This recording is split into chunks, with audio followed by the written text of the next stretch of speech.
guys, welcome back to Recipes Mania. Today I am making chicken Caesar pasta salad, so let's get started. Alright, so I started by marinating my chicken. I cut up 3 chicken breasts into a plastic bag and added Caesar dressing. I marinated that overnight. It was about 12 hours. Add all that dressing to the bag and just pop that bag in the fridge overnight. Then I took it out the next day and cooked it in a pan on the stove. Then I let it cool and then put it in the fridge to finish chilling. And I boiled pasta and let that cool. Drain that, let it cool, and put it into the fridge to chill that. Alright, so now that I have everything chilled, I have my bowl here and I'm ready to assemble.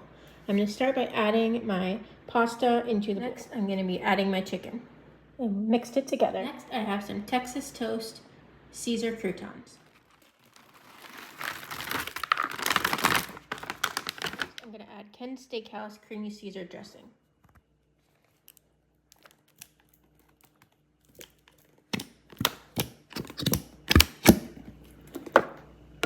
Last, I have some fresh Parmesan cheese that I'm going to be grating in. Alright, we're going to go ahead and give everything one final mixture. Alright, this looks really good. We're just going to let it keep chilling in the fridge until we're ready to serve it. Thank you so much for watching, and we'll see you back here next time on Recipes Mania. Bye guys.